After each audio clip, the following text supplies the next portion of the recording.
네, 감사합니다. 이 시간 우리에게 주신 하나님의 말씀은 신약 성경입니다. 신약 성경의 누가복음, 신약 성경 누가복음 제17장 5절에서 10절까지 말씀입니다. 신약 성경 누가복음 5절에서 10절까지 말씀. 찾으신 분들은 본인의 성경을 들고 자리에서 일어서 주시기 바랍니다. 누가복음 17장 5절에서 10절입니다. 네. 자, 그럼 우리 다 같이 한 목소리로 주님의 말씀을 받들어 읽도록 하겠습니다. 시작. 사도들이 주님께 말하였다. 우리에게 믿음을 더하여 주십시오. 주님께서 말씀하셨다. 너희에게 겨자씨 하나일 만한 믿음이라도 있으면 이 뽕나무더러 뽑혀서 바다에 심기어라 하면 그대로 될 것이다. 너희 가운데서 누구에게 밭을 갈거나 양을 치는 종이 있다고 하자. 그 종이 들어서 돌아올 때 어서 와서 식탁에 앉아라 하고 그에게 말할 사람이 어디 있겠느냐? 오히려 그에게 말하기를 너는 내가 먹을 것을 준비하여라.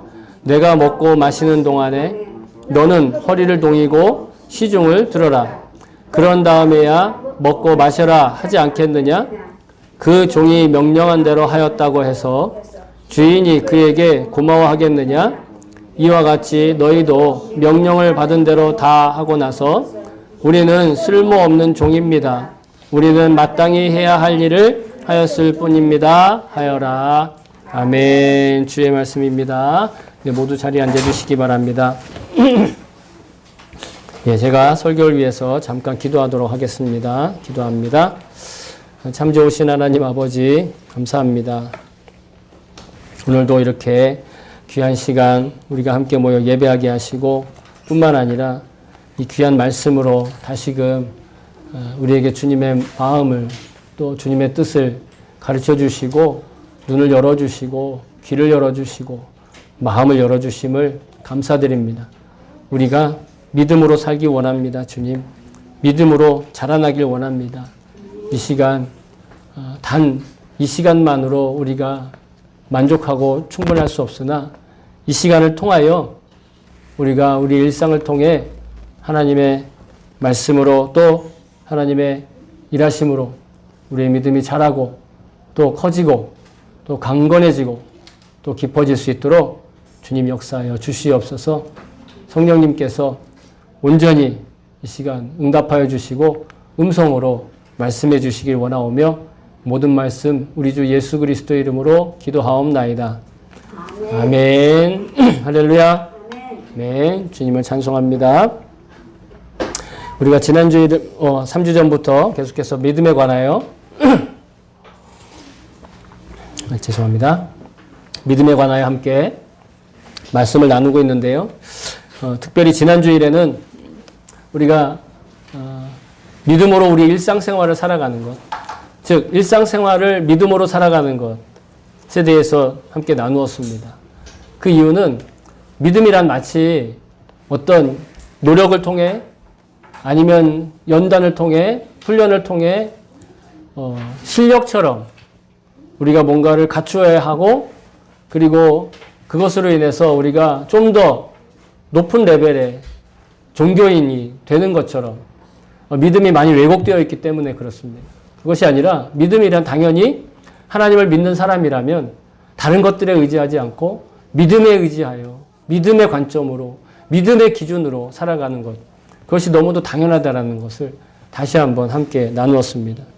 따라서 하나님의 형상으로 창조된 사람이라고 한다면 그가 어떤 믿음을 어떠한 종교에 속해 있든 어떤 인종에 속해 있든 어떠한 삶의 현장에 있든 상관없이 믿음으로써 그가 참으로 아름다워지고 참으로 행복해지고 자기다워지는 것을, 그것이 가장 그에게 있어서 행복한 것임을, 그것이 진정한 복인 것임을 다시 한번 여러분들이 확증하실 수 있기를 바랍니다. 그래서 정말 넉넉한 내면 세계의 강력함으로 이 모든 세상의 어려움들과 또 시련들과 또 유혹들을 다 이겨내는 그런 믿음으로 승리하는 저와 여러분 될 수 있기를 소망합니다. 그렇게 우리가 믿음으로 일상을 살고 뿐만 아니라 믿음으로 또 문제도 해결을 해야 하고 문제도 뛰어넘을 수 있습니다. 하나님을 믿는 믿음으로 이렇게 살아가는데 중요한 건 자기의 이 믿음을 잘 관리해야 된다는 것이에요. 자기에게 주어진 믿음, 사실 자기가 자기 스스로 믿는 걸 우리는 믿음이라고 하지 않아요. 그거는 신념이라고 얘기합니다. 믿음은 우리말이고 신념은 한자말이다. 이렇게 차일 수 있지만 신념이란 뭐냐면 자기 안에서 나오는 확신이에요. 자기가 가지고 있는 것. 물론 믿음 안에도 신념의 부분이 물론 있습니다. 하지만 하나님이 주시는 믿음은 신념과는 달라요. 믿어지는 것이고 자라나는 것이고 관리해야 하는 것이에요. 물론 계속 반복해서 말씀드리지만 요즘엔 믿음이 너무 실력처럼 왜곡되어 있어서 다시 말씀드리지만 믿음이라는 게 어떤 우리가 종교 생활을 잘하고 못하고의 어떤 실력이나 아니면 사람들의 레벨을 분류하는 그런 기준이 절대로 될 수가 없어요. 믿음은 있느냐 없느냐의 차이입니다. 그런데 우리가 하나님의 아들을 믿고 그 하나님의 아들의 그리스도의 복음을 믿는 마음, 이 마음과 자세와 이런 것들을 잘 관리하고 지키지 않으면 어떻게 되는가? 결국은 되돌아간다라는 거예요. 이게 문제라는 것입니다. 믿음은 우리의 노력과 실력과 우리의 어떤 힘으로 애쓰고 한다고 해서 뭔가 변화되고 나타나는 것은 아니지만 그러나 내가 관리하지 않으면 그 믿음에서 멀어지게 된다라는 거예요. 그럼 어떻게 되느냐?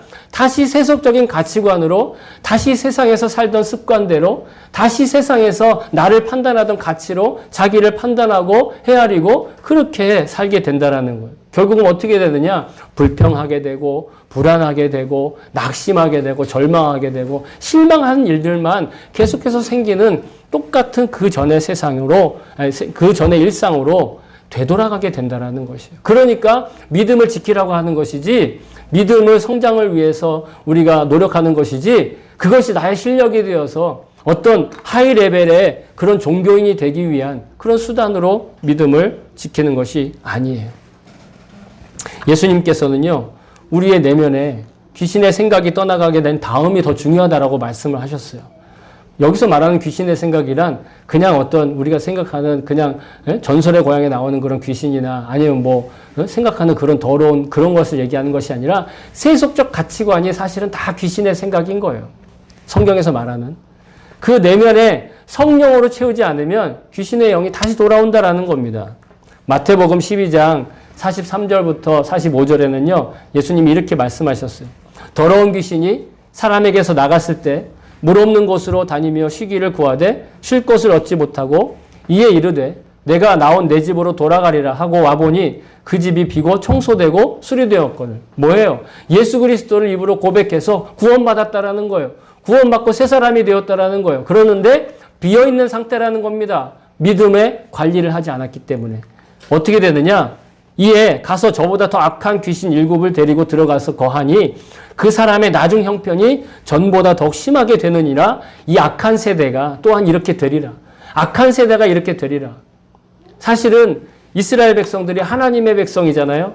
하나님의 백성으로 하나님의 은혜를 입고 살았는데 그냥 어느 순간에서부터인가 하나님의 은혜가 아니라 세상의 권력과 세상의 그런 실력과 세상의 노력들로 자기네 나라를 지키려고 했단 말이에요. 하나님을 의지하지 않고.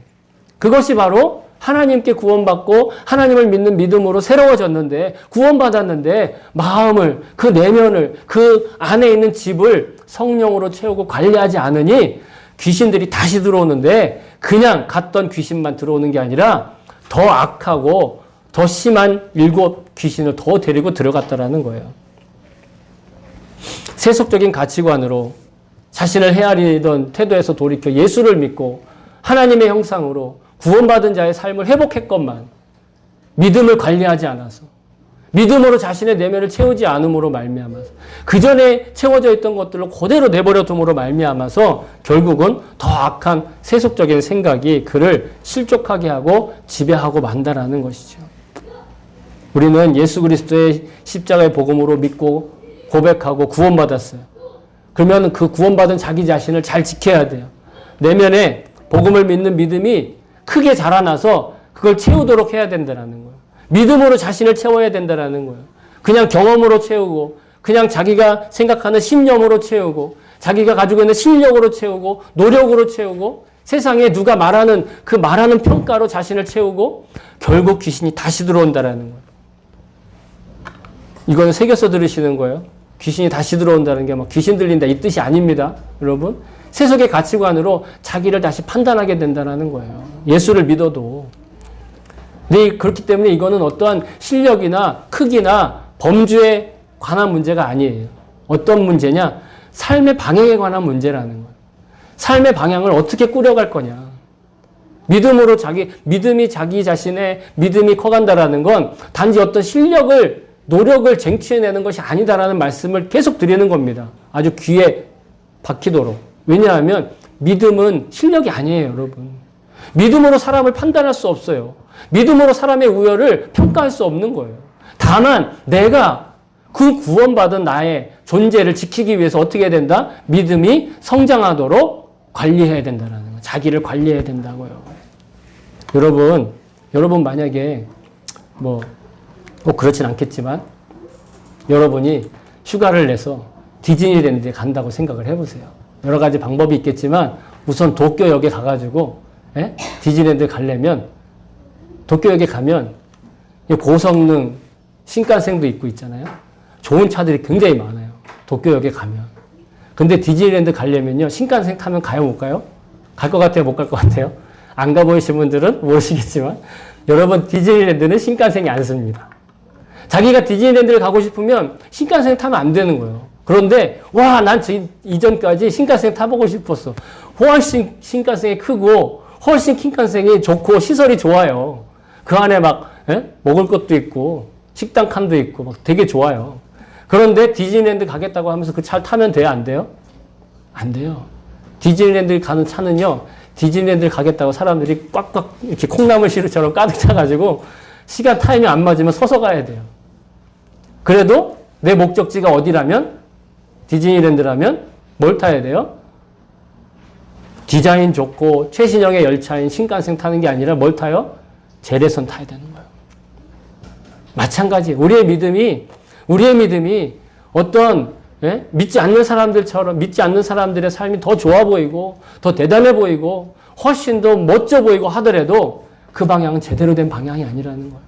아무리 우리의 삶이, 아무리 우리의 모습이, 아무리 우리의 신앙생활이 초라해 보이는 것 같고 고리타분한 것 같고 더 힘들게 고생하는 것 같아도 이 방향이 맞으면 이 열차를 타야 되는 거예요. 구원 열차를 타고 가야 되는 거예요. 그렇다고 우리의 믿음 생활이 항상 악조건만 있다라는 얘기는 아니에요. 그냥 예를 들어서 우리의 삶의 방향과 또 우리의 살아가야 될 지향점이 이 세상의 것과는 정말 다르다.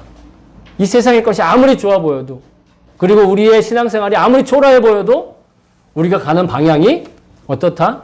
옳다라고 제가 비유로 말씀드리는 거예요. 그러므로 우리에게 믿음의 성장과 우리 믿음의 성숙은요.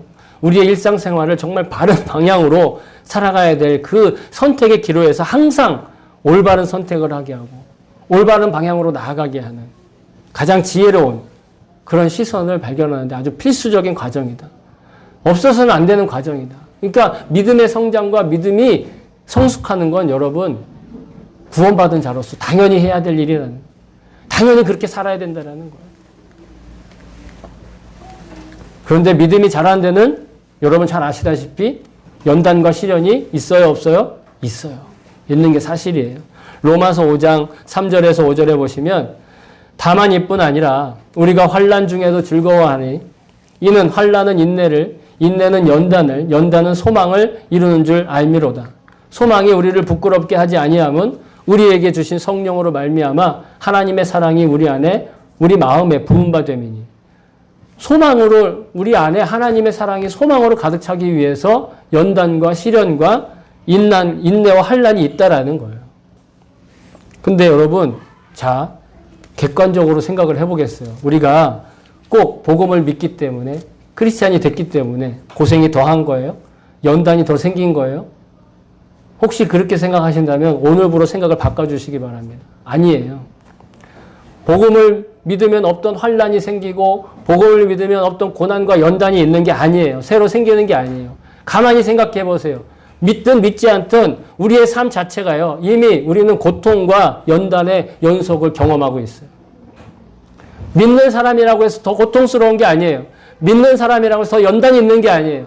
삶이란 자체가 시련이고 삶이란 자체가 고난이고 삶이란 자체가 고통이에요, 여러분. 이건 저의 말이 아니라 이 세상의 모든 종교가 다 그렇게 얘기하고요. 이 세상의 모든 지혜자들이 다 그렇게 얘기해요. 인생이란 해피엔딩이고 인생이란 항상 장미꽃이 펼쳐져 있는 꽃길만 있다라고 아무도 얘기하지 않아요. 다만 그걸 바란다고 얘기하죠. 심지어는요, 그거 가지고 장사하는 사람도 있어요. 어떤 사람들, 자, 당신의 미래가, 지금까지 어떻게 했는데 고난이 많았죠. 앞으로도 그럴 일이 있을 텐데 내 말만 잘 믿으면 그 길을 피하게 해주겠어. 그러니까 나한테 이 부적 몇 개 사가지고 어디다 붙이세요. 점쟁이들이 기가 막히게 그런 거를 잘 이용하잖아요. 점쟁이들이 하는 말들의 결론은 그겁니다. 앞으로 우환이 있을지 모르니, 앞으로 어떤 일이 있을지 모르니 이거 갖다 붙이라고. 이거 갖다가 가지고 있으라고. 여러분, 그 사람들이 그렇게 말을 하지 않아도 인생은 이미 우리는 믿건 믿지 않건 상관없이요. 여러분, 인생은 고난 그 자체예요. 시련 그 자체예요. 산 넘어 산이라고요.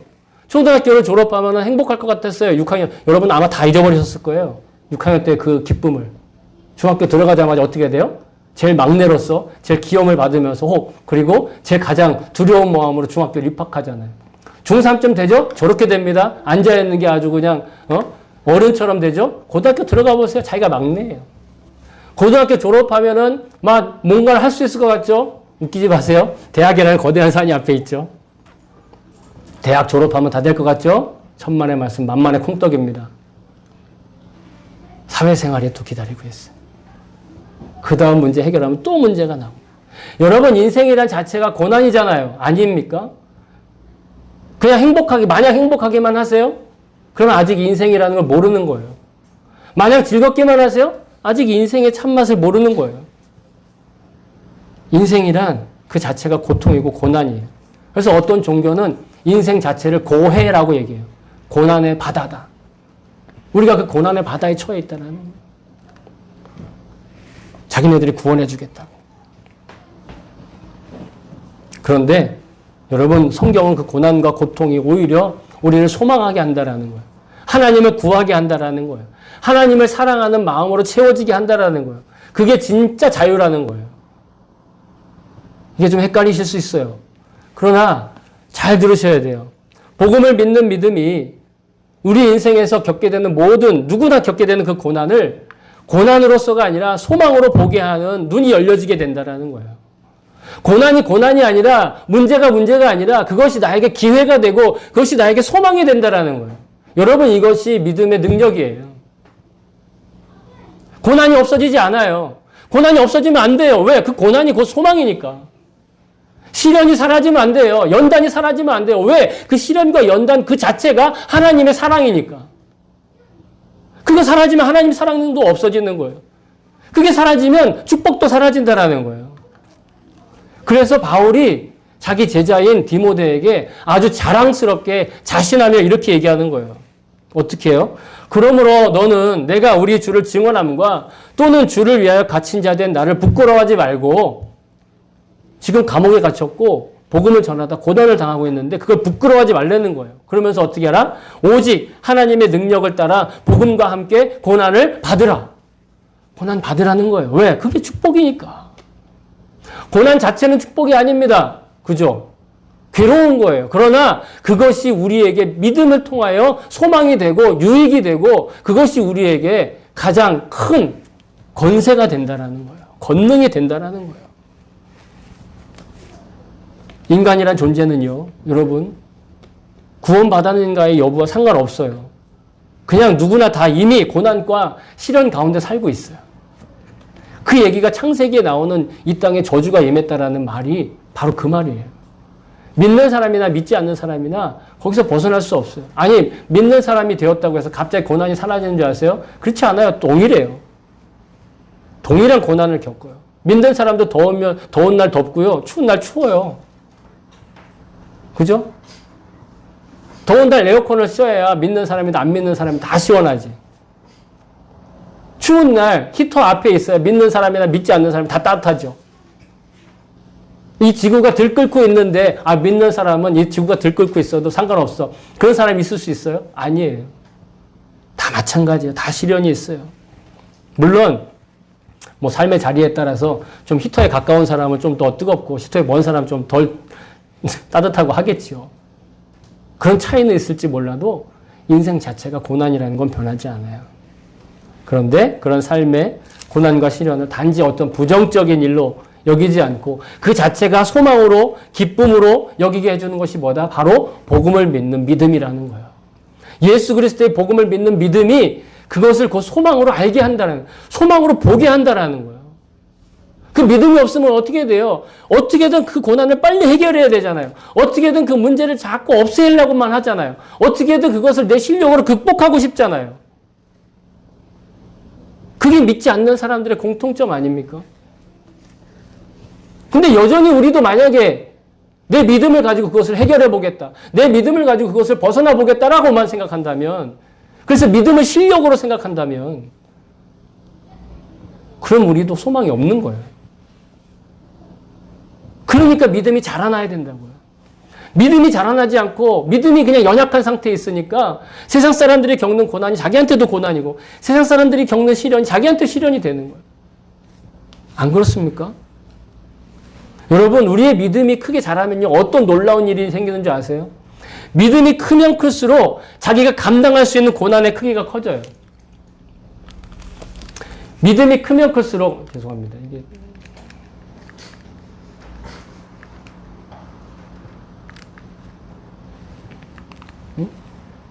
됐나요? 네. 믿음이 크면 클수록 우리가 감당할 수 있는 고난의 크기가 커지잖아요? 고난의 크기가 커지면 커질수록 소망의 크기도 커지는 거예요. 이게 우리 믿음의 신비입니다, 여러분. 다른 종교들이나 다른 가르침이나 소위 말해서 그런 점쟁이들이 하는 말은 어떻게든 내가 그 믿음이나 아니면 노력을 해가지고, 영적인 노력을 해가지고 극복해주게 하겠다. 피하게 해주겠다. 없이 해주겠다. 그걸 아주 공수표로 부도수표처럼 계속 얘기를 하는 거예요. 그러나 실제로는 어떻습니까? 아무런 일도 안 일어나는 거예요. 그냥 여전히 괴로운 일은 괴롭고 시련은 시련이고 고난은 고난인 거예요. 왜? 인생 자체가 그러니까. 우리의 첫 시작 단추가 잘못됐다니까요. 창세기에 나오잖아요. 그래서 창세기에 아담과 하와 이야기가 있는 거예요. 아담과 하와 이야기가 하고 싶은 얘기가 바로 그런 겁니다. 이미 우리의 고난은 어떤 거다? 기정사실이라는 거예요. 저주받은 삶은 어떤 삶이다? 기정사실이라는 거예요. 아무도 거기서 피할 수가 없다라는 거예요. 그런데 누구 덕에 그 저주에서 벗어났다고요? 예수 그리스도의 십자가 덕에. 그러니까 예수 그리스도의 십자가 복음이고 그 복음을 믿으면 어떻게 돼요? 고난도 우리에게 고난이 아닌 거예요. 문제도 문제가 아니라고요. 시련도 우리의 소망의 크기를 말해줄 뿐이라는 거예요. 여러분, 그게 믿는 유익이에요. 그게 믿음의 유익이에요, 여러분. 내가 이만큼 열심히 기도했고, 이만큼 열심히 봉사했고, 이만큼 열심히 했으니까, 나의 믿음의 실력이 이 정도쯤 되니까, 하나님이 이 정도는 내가 해주겠지. 피하게 해주겠지. 벗어나게 해주겠지. 그게 아니라고요. 오히려 믿음이 강력해지면 감당할 수 있는 고난의 크기도 강력해지고, 고난의 크기가 강력해지면 소망의 크기도 커진다라는 거예요. 결국 복음을 믿고 하나님을 믿는 의지하는 믿음이 커질수록 우리의 삶의 지평, 그리고 우리의 행복감의 크기가 커지고 광대해지고 깊어진다. 짜릿해진다. 쾌감이 더 커진다라는 거예요. 영적인 쾌감. 쾌감이라는 말 자체 여러분 부정적으로 쓰는 사람들이 있지만 여러분 우리에겐 영적인 쾌감이 필요해요. 제가 한국에 있을 때 야구팀을 좋아했었어요. 이제 와서 고백이지만. 근데 그 야구팀 있잖아요. 세상에나 29년 만에 한국에서 제일 높은 탑에 올라갔잖아요. 짜릿하더라고요. 그런 쾌감을 느끼죠? 여러분, 영적으로도 우리가 그런 쾌감을 느낀다는 거예요. 영적인 그런 도전과 영적인 그런, 우리 안에 어떤 고통과 시련들이 결국 우리가 그것을 이겨냈을 때, 그것을 통과했을 때, 영적인 짜릿한 쾌감이 있잖아요. 그게 믿음의 승리고 그게 진정한 행복감이라는 거예요. 잠깐 그거 야구팀이 이긴 거 그거는 그때뿐이에요. 잠깐 우리 2002년 때 여러분 2002년에 여러분 안 계신 분들 계신데 2002년에 정말 대단했어요. 말로 다 표현할 수 없을 정도로 대단했단 말이에요. 근데 그건 그때뿐이에요. 하지만 우리의 믿음의 쾌락은, 우리의 믿음의 쾌감은, 우리의 믿음의 기쁨은, 우리의 믿음의 정말 표현할 수 없을 정도의 그 기쁨은요, 영원토록 우리의 인생뿐만 아니라 영원까지 함께 한다는. 그러니까 사람들은요, 믿지 않는 사람들은 보통 실력을 구하는 거예요. 명예를 구하는 거예요. 넉넉한 재산을 구하는 거예요. 그리고 남들한테 미칠 영향력을 구하는 거예요. 그걸 갖기를 원하는 거예요. 왜? 그렇게 해야만 뭔가 문제가 해결할 수 있으니까. 그리고 태생적으로 그런 것들을 자기 아무런 노력도 없이 받는 사람을 더 부러워하기도 하죠. 그러면서 자신 또 비교하며 절망하고 실망하고. 그러나 여러분, 인생을 인생답게 살기 위해 절대적으로 우리에게 필요한 것은요, 창조주 하나님을 믿고 예수 그리스도의 구원의 복음의 십자가를 믿고 그리고 성령님의 인도하심을 믿고 살아가는 거예요. 성령님이 나를 인도하신다는 걸 믿고 살아가는 거예요. 그래서 제가 이 자리에 이렇게 오늘 여러분에게 이렇게 말씀드릴 수 있는 자신 있게, 그게 믿음의 진정한 매력이니까, 그게 믿음의 진정한 쾌감이니까. 단순히 그냥 교회 사람 많이 모이고 즐겁게 지내고 재밌게 지내고 흥겨운 거 보고 새로운 것 좀 보여주고 새로운 재밌는 얘기 막 이렇게 해주고, 여러분 그게 무슨 의미가 있을까요? 생각을 해보세요. 재미로 따진다면 아까 말씀드린 디즈니랜드나 후지키 아일랜드나 그런 놀이동산이 훨씬 더 재밌지 않겠어요? 교회랑 비교해보면. 또 사람들 많이 모이기로 따지면 유럽에 있는 무슨 프리메가 리그나 J리그 K리그 아까 얘기했던 야구장 모이는 사람들만큼 하겠어요? 또 뭔가 제일 좋은 거 사람 가슴 설레는 걸 보려고 한다면 백화점에 가보세요. 여기 가시면 백화점에 가면 가슴 설렐 분들이 많이 계시네. 육신으로는 그렇잖아요. 육신으로는. 예? 새로운 상품 나왔다 그러면 그거 내 좀 가졌으면 좋겠네. 그런 마음이 들죠? 근데 그거는요, 우리의 육신의 인생에 관해서만, 인생에 있을 때에만 느끼는 거예요. 교회가 그것을 위해서 존재하는 게 아닙니다. 교회는 왜 존재하는가? 바로 오늘 우리가 믿음의 성장을 통해, 믿음이 성장하고 커지는 것을 통해 그 어떤 고난과 시련과 유혹과 미혹과 이런 것들이 있을 때 그런 것들에 쓸려 내려가지 않게, 그런 것들에 떠내려가지 않도록 나를 지키기 위해서 내실이 있는 든든한 무게감 있는 사람이 되는 거예요. 성경은 우리에게 이렇게 말씀하십니다. 교회의 존재의 가치에 대해서 말씀하시는데요. 이는 성도를 온전하게 하여 봉사일을 하게 하며 그리스도의 몸을 세우려 하심이라. 우리가 다 하나님의 아들을 믿는 것과 아는 일에 하나가 되어 온전한 사람을 이루어 그리스도의 장성한 분량에 충만한 데까지 이르리니. 우리가 예수 그리스도의 장성한 분량한 데까지 이른다는, 자라난다라는 거예요. 이게 좀 어려운 말로 표현돼서 그렇지 주님과 함께 성장하고 주님과 함께 자라난다는 거예요. 교회를 이 땅에 하나님께서 세우시는 목적이 그리스도께서 커가시고 그리스도께서 자라나시고 그리스도께서 성장하시는 것과 마찬가지로 우리도 그렇게 성장하고 자라난다라는 거예요. 그러니까 여러분들은요, 교회에 손님으로 오는 게 아니에요.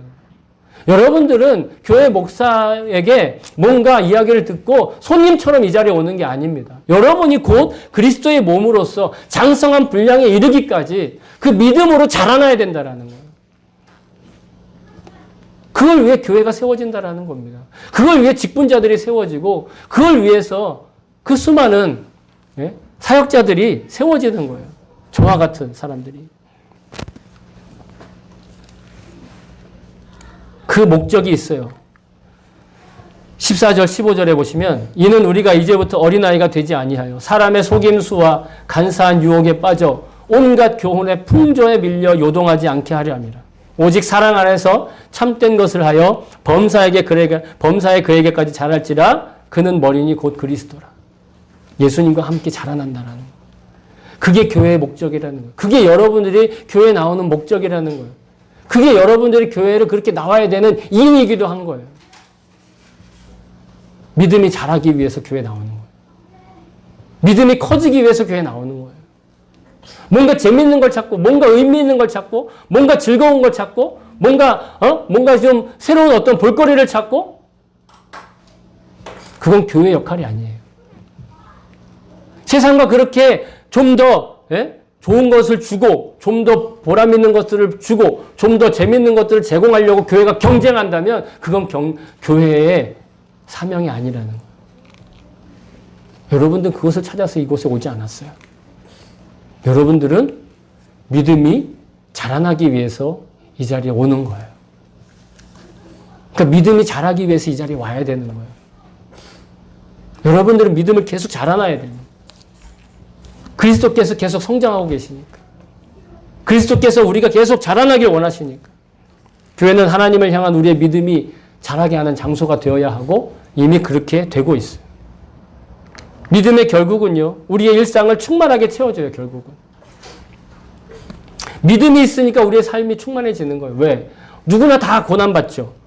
누구나 다 고통받는데, 그 고통받는 삶에서 믿음이 있음으로 말미암아서 우리는 넉넉히 그것이 다 고난이 아니라 시련이 아니라 소망이 되고 그 소망으로 여기게 되고 그것을 복으로 알게 된다는 거예요.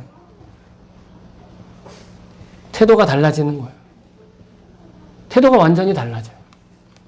삶에 대한 태도가 달라진다. 남들은 조금이라도 능력을 갖추고 실력을 갖춰야 그래야 세상에서 살만하다고 생각하는 거예요. 그렇다고 그래서 그들에게 고통이 사라질까요? 시련이 없어질까요? 고난이 사라질까요? 그렇지 않아요. 오직 믿음이 있는 사람만 그 모든 시련과 그 모든 고난과 그 모든 걸림돌들을 디딤돌 삼고 살아갈 수가 있는 거예요. 그런 의미에서 그리스도를 믿는 거예요. 그런 의미에서 하나님을 믿는 것이고 그런 의미에서 성령님을 의지하는 거예요. 뭐 그렇다고 해서 우리의 실력을 위해서 노력하는 게 아무 의미가 없다. 그 얘기는 아닙니다. 그건 우리의 사명에 관한 문제니까 다른 차원의 문제예요. 그러나 중요한 건 우리가 믿음이 있고 실력을 쌓는 것과 믿음이 없는 상태에서 남들과 똑같이 경쟁하기 위해 실력을 쌓는 건 전혀 달라요. 여러분들이 믿음 안에서 믿음이 성장함과 더불어서 우리의 삶의 여러 가지 실력과 노력들과 또 우리의 삶의 모든 행동들이 다 풍요해지기를 축복합니다. 자, 그러면 이 믿음이 어떻게 성장하는가 6가지 방법을 공유하도록 하겠습니다. 빨리 공유하겠습니다. 걱정하지 마세요. 먼저 첫 번째, 믿음이 자라나기를 구해야 돼요. 내 믿음이 자라기를 구해야 된다. 우리의 육신이요, 성장기 때는요, 내가 노력하지 않아도 자동적으로 있잖아요. 자기 몸이 커지고, 자기 몸이 강해지고, 건강해지기를 스스로 원하고 있어요. 그래서 우리 집에도 있잖아요. 네? 이제 태어나서 얼마 안 됐을 때는 잘 몰라다가 좀 크니까 점점 아빠를 좀 추월해 보겠다고 이렇게 열심히 노력하다가 결국은 아빠를 추월한 한 사람이 있어요. 네, 나중에 또 한 사람이 또 생길지 모르겠지만 어쨌든 그 마음 안에 무슨 마음이 있는 거예요? 크고자 하는 마음이 있는 거예요. 여러분의 믿음이 성장하고 크기를 구하시길 바랍니다. 무엇보다도 믿음이 커지기를 구하시길 바랍니다. 그래서 오늘 성경 본문에도 제자들이 이렇게 얘기하잖아요. 사도들이 주님께 와서 우리에게 믿음을 더하여 주십시오. 우리에게 믿음을 더하여 주십시오. 라고 구해야 된다라는 거예요. 믿음은 구해야 된다라는 거예요. 이 말은 무슨 뜻이냐면 믿음의 성장에 자기의 믿음이 크게 성장하는 것에 뭘 가져야 된다? 관심을 가져야 된다라는 거예요. 내가 이 세상에서 뭔가 더 많은 것들을 재밌는 걸 누리겠다. 내가 이 세상에서 뭔가를 더 많이 가져보겠다. 내가 이 세상에서 뭔가 좀 더 해보겠다. 이런 것들에 관심보다 먼저 믿음이 커지기를 관심을 갖고 그리고 나서 실력도 있고 노력도 있고 소유도 있고 그리고 누리는 것도 있는 거예요. 믿음이 먼저예요. 하나님을 믿는 믿음이. 두 번째로 그렇게 믿음대로 살지 않았다는 것에 대해서 회개해야 돼요.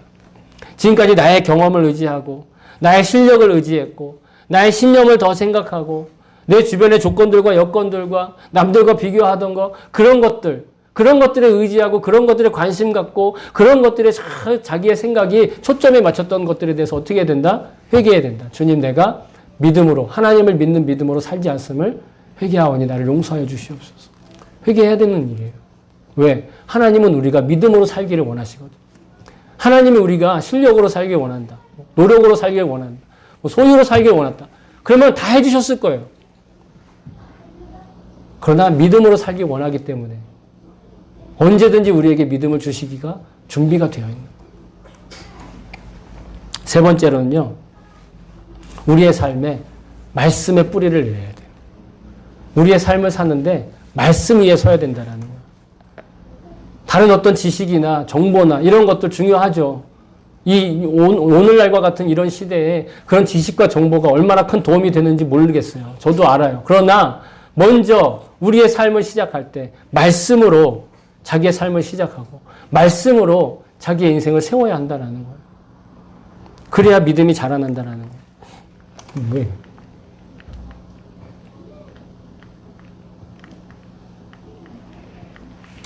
어디서 이렇게 갔죠? 자, 여러분 잘 아시는 시편 1편의 말씀인데 복 있는 사람은 어떤 사람이다? 오직 여호와의 율법을 즐거워하여 그의 율법을 주야로 묵상하는 사람. 이 사람이 복 있는 사람이다. 시편에 여러 가지 노래가 있고 시가 있는데 150편이라는 되는 그런 시가 있는데 그 시들의 가장 첫 번째 내용이 바로 복 있는 사람은 밤낮 그 율법이 뭐예요? 하나님의 말씀을 주야로 묵상하는 거예요. 우리가 하나님을 믿잖아요. 그런데 어떤 사람들은 자신의 경험을 통해서만 하나님을 믿어요. 자신의 체험을 통해서만 하나님을 믿어요. 자신의 꿈을 통해서만 아니면 상상을 통해서만 아니면 누가 그렇대라는 그런 어떤 설득력 있고 자기 판단에 어떻게 보면은 이제 납득되는 이야기들 있잖아요. 하나님은 창조하셨으니까 이것도 이렇게 하시겠지? 그냥 그렇게 그냥 자기의 어떤 판단으로 하나님을 믿는 경우들이 있는데 여러분 하나님을 하나님으로서 제대로 믿으려면 어떻게 되는지 아세요? 하나님이 하신 말씀을 근거로 믿어야 돼요. 하나님이 하신 말씀을 근거대로 자기가 판단을 해야지 그냥 하나님은 그런 분이실 거야. 하나님은 나한테 이렇게 하셨으니까 이런 분이야. 라고만 하나님을 판단하면 하나님을 제대로 알고 있는 게 아니에요. 하나님의 말씀 위에서 하나님을 믿을 수 있는 거예요. 그냥 내 경험이나 아니면은 누군가 내가 나한테 뭐 이렇게 이런 걸 가르쳐 주고 저런 걸 가르쳐 준 사람이 이렇게 말했으니까 그게 맞는 거야. 라는 게 아니라는 거예요. 어떤 훌륭한 사람이 정말 훌륭한 사람이 한 말이니까 저 말은 다 맞아. 그렇지 않다라는 거예요. 하나님의 말씀이 기록되어 있는 하나님의 성품을 또 하나님의 뜻을 알므로써 하나님을 아는 거예요. 그 말씀의 기본으로 하나님을 믿는 것이죠. 그러니까 예수 그리스도의 십자가의 복음이 우리한테 복음인 거예요. 만약에 하나님만 믿고 있잖아요. 여러분 그런 종교가 있어요. 삼위일체를 부정해요. 예수님을 부정하고 성령을 부정한다고요. 왜? 창조주 하나님만 믿는 거예요. 그러니까 예수 그리스도의 보혈의 피가 자기에게 구원이 아닌 그런 종교가 있다니까요. 그런 기독교라고 말하면서 그런 사람들이 있어요. 그냥 자기네 그냥 하나님은 유일신이니까 다른 신이 있을 수 없어. 그리고 그냥 막아버리는 거예요. 그래서 예수 그리스도를 안 믿는다고요. 기독교인데. 기독교라고 하면서. 그런 종교가 있어요. 하나님이 하신 말씀을 근거대로 우리가 믿는 믿음을 키워나가는 거예요. 그래서 성경에 보면 모든 성경은 뭐다? 하나님의 감동으로 되었다. 그래서 교훈과 책망과 바르게 함과 의로 교육하기에 유익한데 이것이 바로 하나님을 가르쳐주는 거예요. 하나님을 아는데 말씀에서 벗어나면 안 된다라는 거예요. 말씀에서 벗어난 뭔가의 체험 아니면 뭐 사람들의 가르침 아니면 사람들의 교리 이런 것들 가지고는 하나님을 알 수가 없어요. 말씀의 근거에서. 그래서 말씀 중심의 일상이 아니면 그 신앙은요, 하나님을 믿는 믿음이 아니라 자기의 신념이에요. 자기의 굳은 신념이 되고 그 자기의 굳은 신념 때문에 믿음은 커질 수가 없는 거예요. 믿음으로 사는 삶은 말씀에 근거한 삶인 것을 저는 믿습니다. 네 번째로요. 벌써 네 번째예요. 또 믿음으로써 말하는 일상을 살아야 돼요. 자기가 하나님을 믿는 믿음으로 말하는 거예요. 무슨 뜻이냐? 내가 어떤 말을 하면 그 말 자체에 권세가 있고 권위가 있다라고 보통들 생각을 해요. 그래서 내가 원하는 게 있으면 계속 선포한다라는 거예요. 빨간 스포츠카, 빨간 스포츠카, 빨간 스포츠카, 빨간 스포츠카. 자기가 원한다고 빨간 스포츠카를 계속 그런다고 여러분 빨간 스포츠카가 자기한테 주어지는 거예요? 뭐 그걸 주어졌다고 얘기하는 사람도 물론 있겠지만 저는 그건 진정한 믿음이 아니라고 봐요. 자기 최면이지요. 그러면 믿음으로 하는 말은 뭐냐? 내가 하나님의 임재하심 가운데 있음을 믿고서 말하는 거예요. 내가 말하면 그것을 하나님이 들어주시는 거지. 내가 말한다고 해서 그 말에 능력이 있는 게 아니라는 거예요. 다시 말하면 내가 하는 말도 하나님께서 마음에 드시는 말을 해야 된다라는 얘기를 하는 거예요. 내가 이걸 원하니까 무조건 하나님께 떼써가지고 이거 원해. 이거 원하는 걸 들어. 그리고 성취를 해. 그래야 하나님 살아계신 거야. 그래야 하나님 나한테 역사하시는 거야. 라고 믿으면 안 된다라는 거야. 그게 자기 최면이고 자기 신념이라는 거야. 하나님이 원하시는 말을 하고 그 말대로 순종하는 것. 이게 믿음의 말을 하는 거야. 하나님이 우리와 함께 계심을 잊지 않고 하나님이 우리와 늘 동행하심을 잊지 않고 내 입을 잘 단속하는 것. 그것도 너무너무 중요하다라는 거. 그러니까 부정적인 말, 죽겠다는 말, 안 된다는 말. 여러분, 이집트를 탈출하고 이스라엘 백성들이 가나안 땅으로 들어가는 중간에 12명의 정탐꾼을 보냈잖아요. 정찰병을 보냈잖아요. 그죠? 여러분 아마 다 아실 거예요. 12명을 보냈는데 그 땅이 정말 다 좋다고 그러는 거예요. 근데 10명은 그렇게 아무리 좋아도 우리 땅은 아닌 것 같아. 이렇게 얘기하고 2명은 그래, 그건 우리 땅이야. 그리고 그 10명의 이야기를 듣고 하나님 뭐라고 하셨어요? 모세한테 이렇게 얘기하셨어요. 그들에게 이르기를 여호와의 말씀에 내 삶을 두고 맹세하노라. 너희 말에 내 귀에 들린 대로 내가 너희에게 행하리니. 그래서 실제로 있잖아요. 그 10명의 말을 듣고 다시 이집트로 돌아가자. 그랬던 출애굽 1세대는요. 다 광야에서 죽었어요. 그리고 그 2세대들 그거를 사리 분별하지 못하고 그것을 그냥 따라만 왔던 2세들과 그 다음 세대들만 그때 2명의 정탐군과 함께 가나안 땅에 들어간 거예요. 하나님의 마음에 합당한 말을 하느냐 아니면 자기 원하는 대로 말하느냐. 아무리 거룩하게 말을 하고 아무리 대단하게 말을 해도 하나님이 원하시지 않는 말을 하고 있다면 그건 하나님 믿음으로 하는 말이 아니라는 거예요. 그리고 5번째는요. 믿음의 훈련을 기꺼이 받아야 돼요. 아까도 말씀드렸다시피 고난이나 시련이 오더라도 우리의 믿음을 포기하지 않는 훈련을 받는다라는 거예요. 그러나 아까 계속해서 강조해서 말씀드렸다시피 인생이란 이미 뭐예요? 고난이에요. 시련이에요. 그러니까 인생 그 자체를 내가 소망을 품고는 하나의 연단과 훈련으로 그냥 있는 그대로 받아들이는 거예요. 인생 자체가 나에게 훈련이야. 인생 자체가 나에게 연단이야. 하나님이 나에게 소망을 주시기 위한 유일한 길이야. 이렇게 여기고 받아들이는 거예요. 앞으로 내 인생은 어떻게 될까? 이렇게 인생 살아도 될까? 이거는 안 믿는 사람들이 걱정하는 거예요. 인생의 고난 자체가 이미 우리는 연단과 시련과 또 인내를 연습하는 그런 기회라는 거예요. 왜요? 하나님께서 우리에게 소망을 주시기 위해 허락하셨다는 거예요. 우리가 어차피 고난을 맞닥뜨려야 돼요.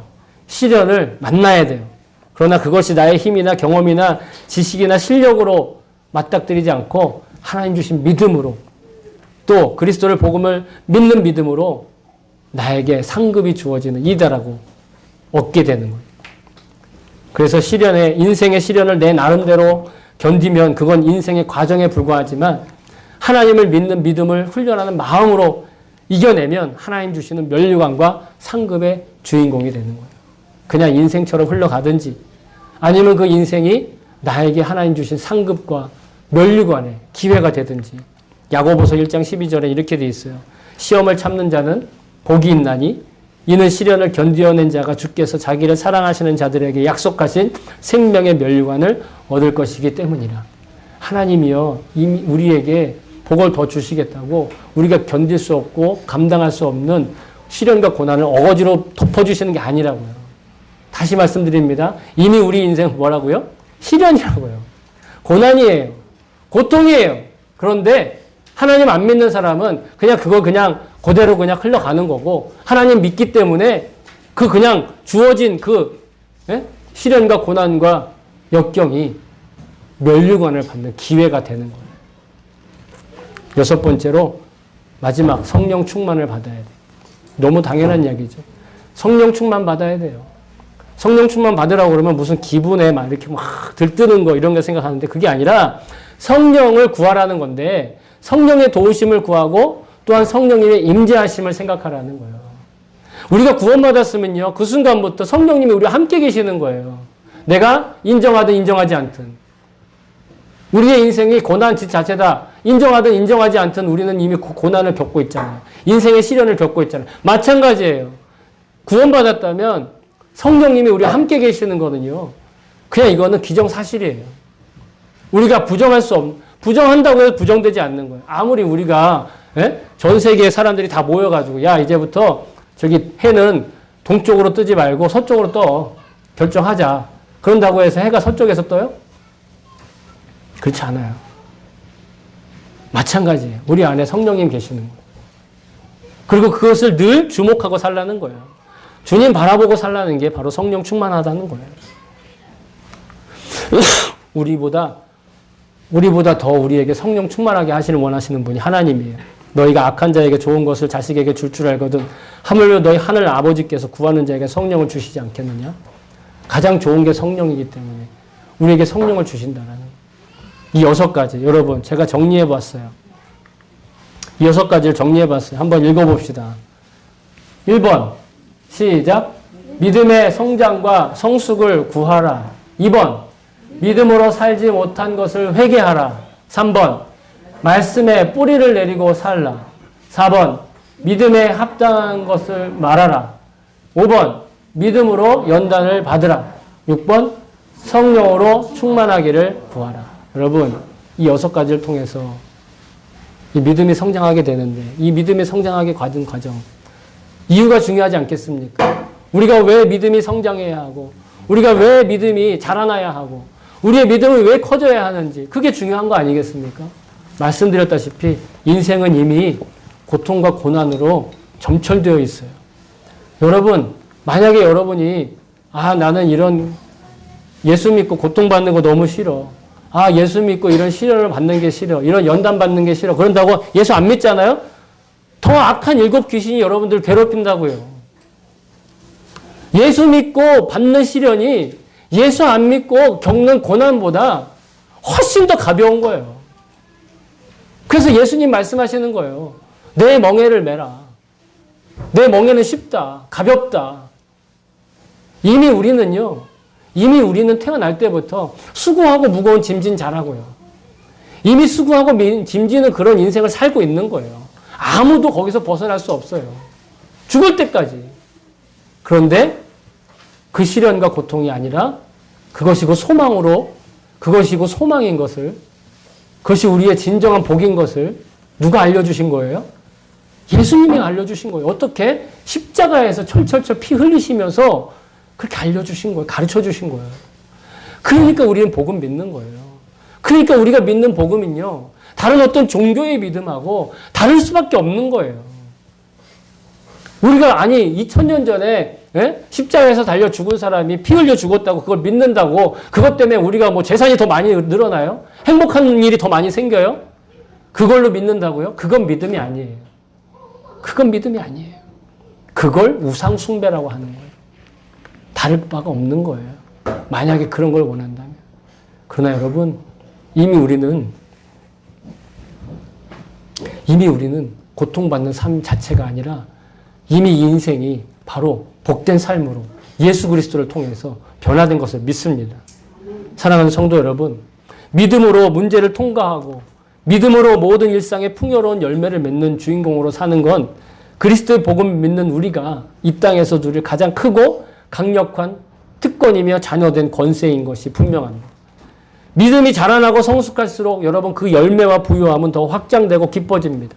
왜냐하면 인생은 그 자체로 고통이고 시련일 수밖에 없습니다. 그래서 사람들은 자기 나름대로 견디고 신념을 가지고 노력합니다. 하지만 우리에게는 복음을 믿는 믿음이 있기에 이 인생의 시련과 고통은 오히려 우리가 상급을 받고 열매를 거두는 기회가 되는 것입니다.